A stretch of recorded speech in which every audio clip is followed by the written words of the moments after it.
Hello, folks, and thank you guys for checking out our 2020 annual meeting this year via PowerPoint. My name is Dana Boyle, and I'm president of the Northern Neck Vegetable Growers Association, and I welcome you. We would love to be able to be with you all this year in person to fellowship and have lunch together and all that fun stuff. But since that could not happen, I will instead take this time to thank our extension agents, Stephanie and Trent, for putting together this information pack program. For those of you joining us that are not members of the Northern Neck Vegetable Growers Association, please consider contacting me or one of our members or uh, one of our extension agents to find out more about our educational programs, our educational trips, our scholarship, and more. We'd love to share more information with you about our fun association. At this time, I'd like to thank our sponsors shown on your screen for their support of our 2020 annual meeting. Please fill out your survey at the end of the presentation to have your name entered into a drawing to win a gift card sponsored by these businesses. Hello, my name is Dr. Gordon Johnson. I'm with the University of Delaware. I'm the Extension Fruit and Vegetable Specialist, and I'm going to go over some of our variety trial work we've been doing. I'll be joined later on with my colleague, Dr. Emily Ernest, who will continue with some of her variety trial work. Over the last 4 years, we've looked at different varieties that we've had in our trials to see which ones have been in the top group, and these are the varieties that we've seen. We have used these as standards, particularly Crunchy Red and 7187, but Fascination and Road Trip continue to be in our top group in 2020. In 2019, our trial included 30 varieties from 8 companies. We planted on May 15th and harvested 3 times. We do weights, soluble solids, hard seed, and hollow heart. And you can see here that our top variety was Fascination, followed by several numbered varieties. Some of these have been named already, but Origine, the ORS varieties, have been doing very well. And you can see Road Trip Maxima has been in our varieties many times, as had Crunchy Red. So that was in 2019. In 2020, we had 31 varieties from 8 companies with 3 replications. We conducted in a cooperator field. We used 9 plant plots. We have 4 pollinizer plants in each plot, planted on May 22nd and harvested 4 times. We had some remarkable yields with certain varieties this year. One in particular out-yielded anything that we've ever had in trials. This is a numbered variety from Syngenta called WDL 8423, followed by Kingman, ORS 6406B, which we've had in our trials now 2 years. Fascination 6375A from Origine also. Another new Syngenta variety, 8415, then Excursion and Charismatic. Those melons that were those varieties had the highest weights were WDL 6411, followed by Fascination and Joyride. As far as numbers per plot, again, that 8423 had the highest numbers. Orchid Sweet's a small variety from a Taiwanese company that is yellow in color. Kingman, and then Sirius, which is a mini watermelon, followed by 6406B and Fascination as far as numbers per acre. So looking at some of the pictures to get a sense of what they look like. WDL 8423, you can see nice bright flesh, oval, medium dark rind. One issue that we did see in some of the melons that we did cut was these white tissue inclusions, and so we'll have to look at that in the future.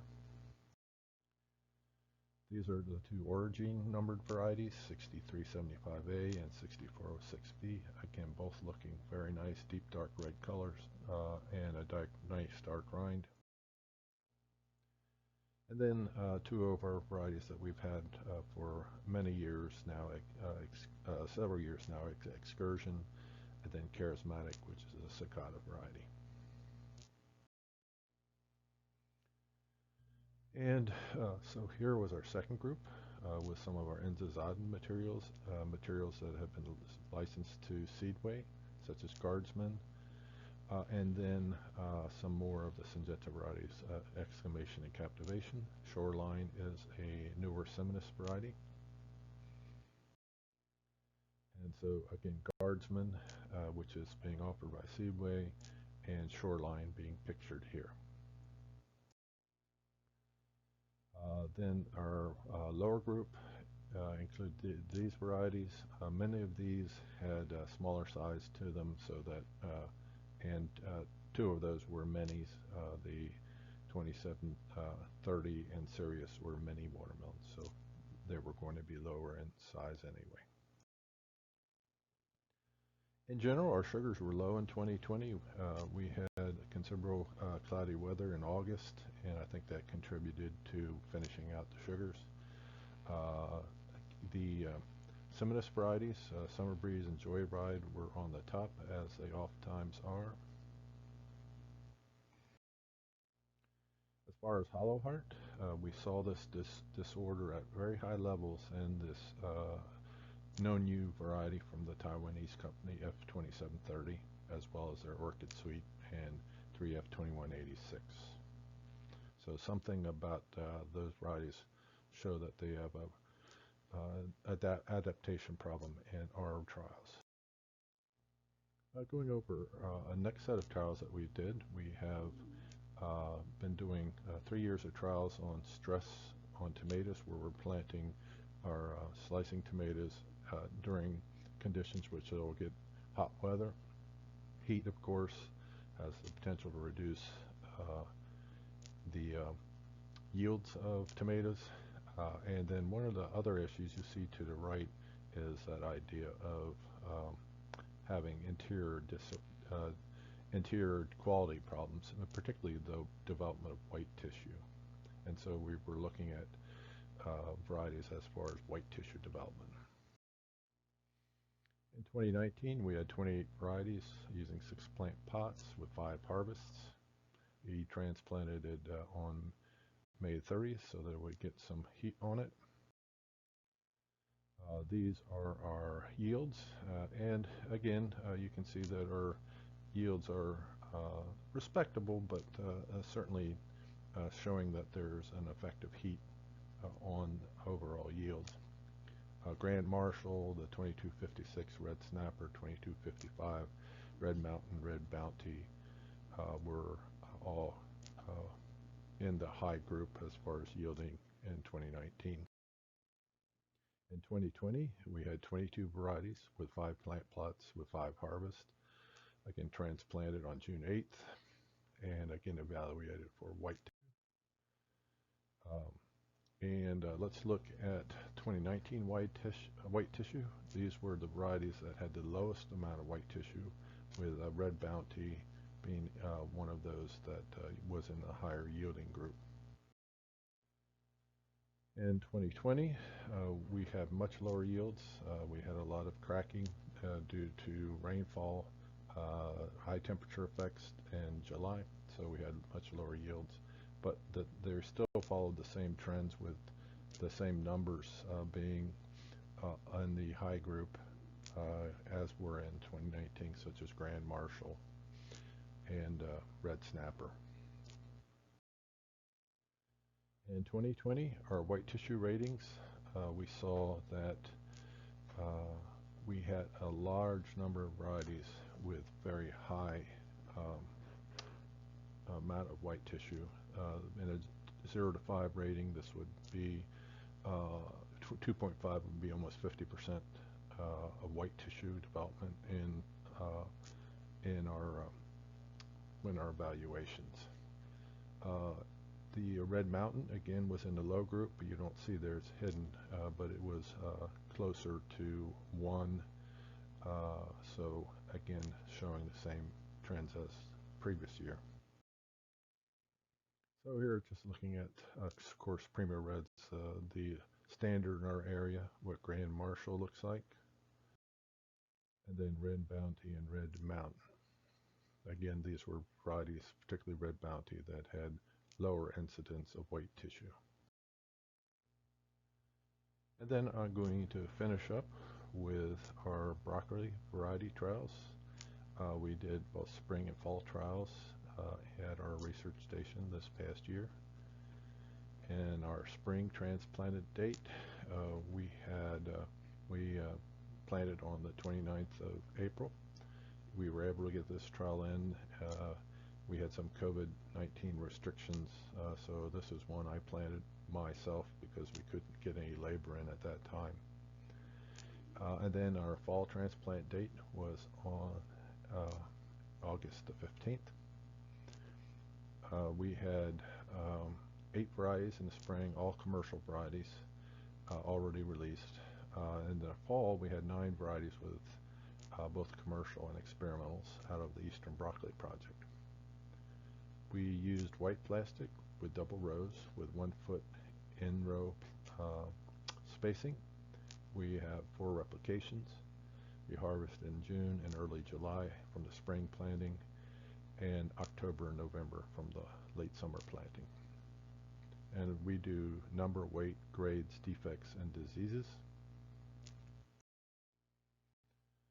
So in our spring broccoli trial, Eastern Crown had the highest amount of marketable heads, and anytime you get over 400 boxes per acre, that would be profitable production. So it was surprisingly gave us good spring yields. We were blessed this past spring with a cool May, which really helped a lot as far as reducing disorders and producing decent broccoli. Then Emerald Crown, which has been a standard for a long time in our region, also did well in the spring, followed by Imperial. All the other varieties had some issues with them and had high levels of unmarketable heads. Our fall broccoli trial, these were the varieties that were entered. Emerald Crown and Eastern Crown were our standards. And you can see here one of the experimental varieties, the 16-3-13, producing a nice uniform head, and then the 65XP13 also producing a nice tight uniform round head, which is desired as far as broccoli goes. All of our vegetable variety trials will be posted on our website. You can search for University of Delaware Vegetable Variety Trials, and you should, on a search engine, it should take you right there. I'd like to thank the Eastern Broccoli Project, many of our student summer workers, particularly Jennifer and Joseph Jones, and participating companies. With that, I'm going to turn it over to my colleague, Dr. Emily Ernest, to continue on with some of her variety trial work. Hi folks, this is Emily Ernest. I'm the Associate Scientist working with the Vegetable and Fruit Program at the University of Delaware. I'm going to tell you about some fresh market sweet corn trials and some snap bean trials that I've done over the past several years. In 2019, I trialed white super sweet, bicolor super sweet, and white SE sweet corn varieties. All the varieties were planted on 3 separate dates, and the isolation groups were separated into different blocks. The early planted trial went in on April 17th and was harvested in early July. This trial didn't experience a lot of stress except for some cold stress early in the season. The mid-season trial went in on May 21st and was harvested at the end of July. This trial experienced a lot of heat stress in the middle of July when ears were filling and overall had the lowest yields of all 3 trials. The late trial was planted on June 20th and harvested at the end of August. We didn't apply fungicides to this trial, and the goal was to see if we could see some disease tolerance differences between the varieties. So those varieties were rated for disease by our plant pathologist, Alyssa Kaler. These are results for the bicolor super sweet varieties. I'm going to show you a chart like this for each of the isolation groups. In these charts, the blue bars are the marketable ears per acre for the early trial planted in April, the orange bars for the May planted trial that experienced heat stress, and the gray bars for the June planted trial that we rated for disease. The order of the varieties from left to right is by the average yield across the 3 trials. So in this case, Affection had the highest yield averaged across the 3 trials, and Seminis 7143 had the lowest average yield across the 3 trials. The way that I chose the varieties that I was trialing was I surveyed several of our sweet corn growers in Delaware to see what varieties they were currently using. And then I also looked at what we were recommending in the Mid-Atlantic commercial vegetable recommendations. So I've indicated with the orange boxes the varieties that people told me that they were growing. Only one of these varieties appeared in our recommended varieties for bicolor super sweets, so you can see that we needed to do some work as far as updating the recommended variety lists. So among these varieties, Affection was the variety that had the highest overall yield across the 3 trials. The yield for the heat stress trial was a little bit depressed, but compared to the other varieties, it looked quite good. So I've added Affection to the recommended variety list.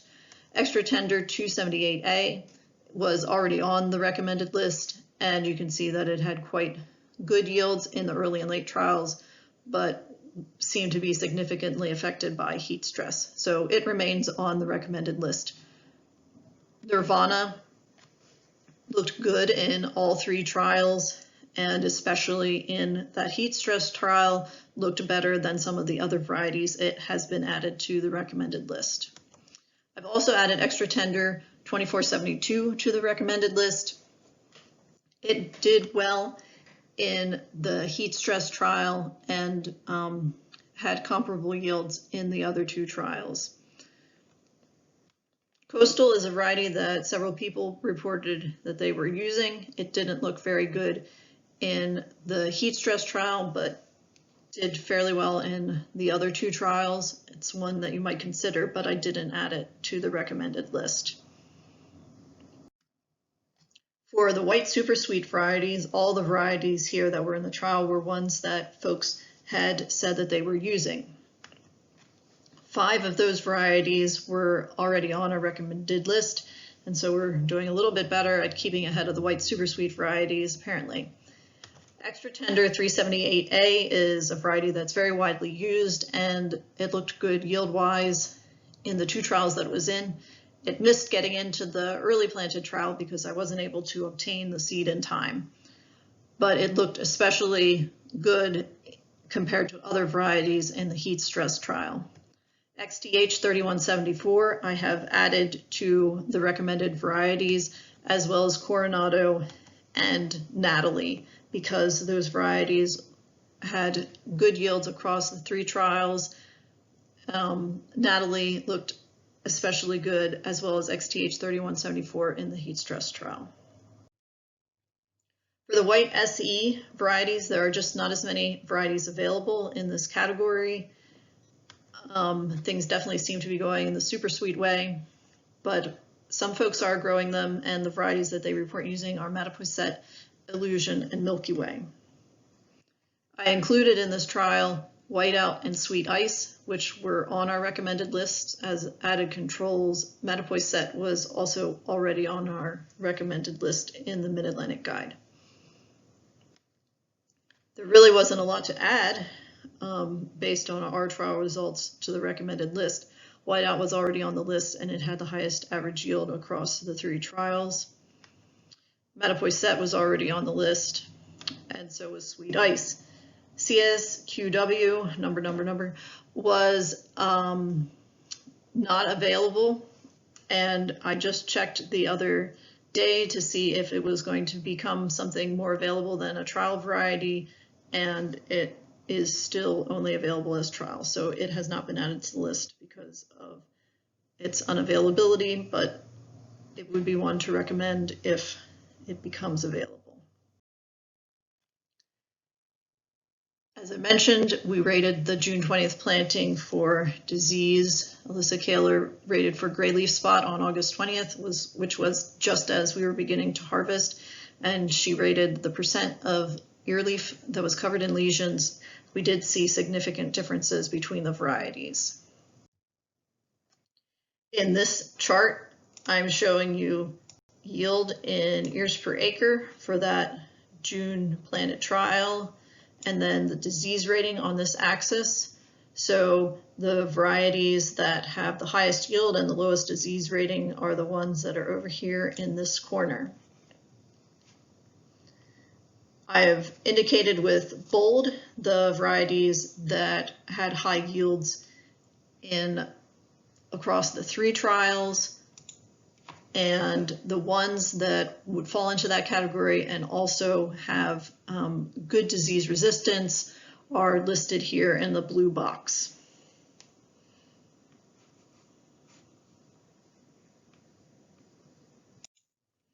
So on to snap bean variety trials. I have been looking at snap bean varieties since 2017, trying to identify ones that are tolerant of heat stress, and by that I mean that they produce a high yield and a high percentage of marketable pods under high nighttime conditions. Nighttime temperatures in the 70s cause bean pollen to not release from the anthers or to be of low quality, and this results in poor pod set or pods with only a few beans set in them. Those pods become deformed and then they're not marketable. Because of the way that heat stress affects beans, it's important to assess the quality of the pods, not just the overall yield. And so you can see that in a heat-sensitive variety like Caprice, a large percentage of the pods end up in the cull category because they're misshapen and they have seeds missing that cause deformity. PV857 is a heat-tolerant variety. Most of the beans are ending up in the fancy and number 1 categories, which are both marketable. And so as I'm assessing for heat tolerance, I'm looking at overall yield and then looking at the proportion of the pods that fall into the marketable categories. So as I've looked at beans over the years, the standout ones are PV857 from Kreitz, Annihilator and Dominator from Pure Line Seed, and Bridger from HM Klaus. Among these, I would say that PV857 is the one that has shown the most heat tolerance. I trialed flat-potted varieties in 2019. Out of about 20 varieties, Usambara from Seminis is the only variety that showed a significant amount of heat tolerance and really produced an acceptable yield and quality under heat stress. So, thank you for listening to this talk, and I encourage you to email me if you have any questions. I'd also like to thank my crew from 2019 and 2020 who did a lot of the work to make these trials possible. Thanks. Please take a moment to complete the brief survey linked below. Your responses will give us a better understanding of how we are doing and how we may better serve your needs in the future. To access the survey, you may scan the QR code on the left using your smartphone's camera or QR code scanning app, or enter the link on the right into your internet browser. Those who complete the survey have the opportunity to enter a raffle for the chance to win a Visa gift card provided by our generous sponsors. Thank you.